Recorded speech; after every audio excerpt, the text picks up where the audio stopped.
Shalom jemaat yang dikasihi Tuhan, kiranya kasih karunia dan damai sejahtera Kristus menyertai saudara-saudara sekalian.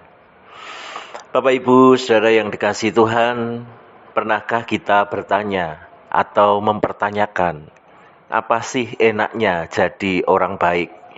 Apa sih enaknya menjaga kesalehan hidup di hadapan Tuhan? Bukankah seringkali kita melihat orang-orang yang berbuat jauh dari kesalehan, sepertinya hidupnya lebih enak. Apa-apa terasa lebih mudah. Sementara kita yang menjaga kesalehan hidup seringkali justru merasakan banyak hal menjadi rumit, seolah-olah diombang-ambingkan karena kita mau mengusahakan kebaikan. Nah, Bapak Ibu, saudara-saudara yang dikasihi Tuhan, memang seringkali ada pergumulan seperti itu.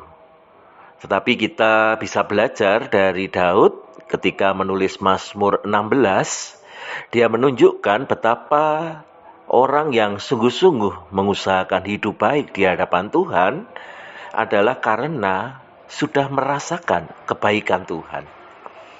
Dan itulah yang kemudian menjadi sukacitanya, karena ternyata ada banyak orang yang sudah merasakan kebaikan Tuhan dan mengusahakan hidup yang baik itu sebagai bagian dari perjalanan kehidupan mereka. Dengan demikian, ketika kita mengusahakan kebaikan, ada banyak orang lain yang juga melakukan hal yang sama. Dan disitulah sebenarnya menjadi kekuatan kita untuk terus mengupayakan hal-hal yang baik di dalam kehidupan ini. Di dalam Mazmur 16 ditunjukkan kontras antara orang yang menunjukkan diri kepada Tuhan dengan orang yang mengikuti Allah lain. Orang-orang yang menunjukkan diri kepada Tuhan akan mendapatkan sukacita, sementara orang yang mengikuti Allah lain akan mendapatkan kesedihan. Di ayat yang keempat dikatakan, bertambah besar kesedihan orang-orang yang mengikuti Allah lain. Dan disitulah kita bersama-sama bisa mendapatkan dukungan bahwa ketika kita mengusahakan hal yang baik, sebenarnya kita sedang mengusahakan sukacita, mengusahakan hal-hal yang membawa berkat. Di ayat yang kelima dikatakan, ya Tuhan, Engkaulah bagian warisanku dan pialaku. Engkau sendirilah yang meneguhkan bagian yang diundikan kepadaku. Tali pengukur jatuh bagiku di tempat-tempat yang permai. Ya, milik pusakaku menyenangkan hatiku. Hal-hal baik yang disediakan Tuhan bagi kita itulah yang menjadi hal yang menyenangkan di dalam kehidupan ini.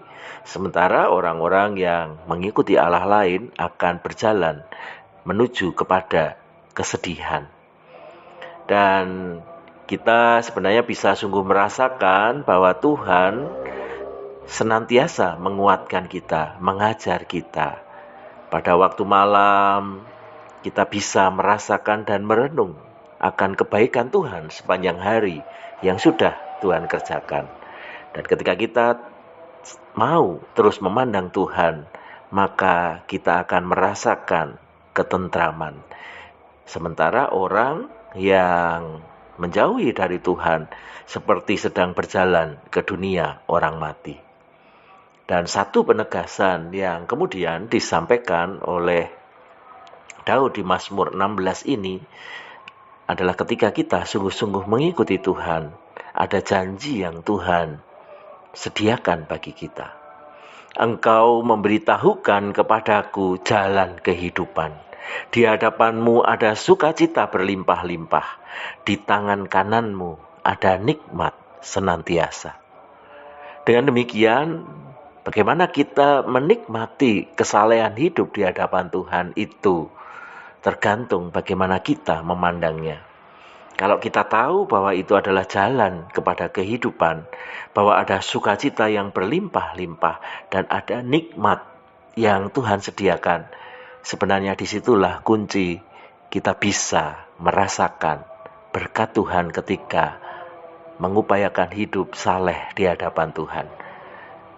Dan kalau itu yang menjadi kesediaan kita, maka sepanjang kehidupan kita, apapun tantangan, kesulitan, hal-hal yang kita hadapi, sebenarnya itu menjadi cara Tuhan menunjukkan jalan kehidupan. Di sana ada sukacita dan ada nikmat yang tersedia bagi kita. Kiranya Tuhan terus memampukan kita untuk menjaga kesalehan hidup beriman kita.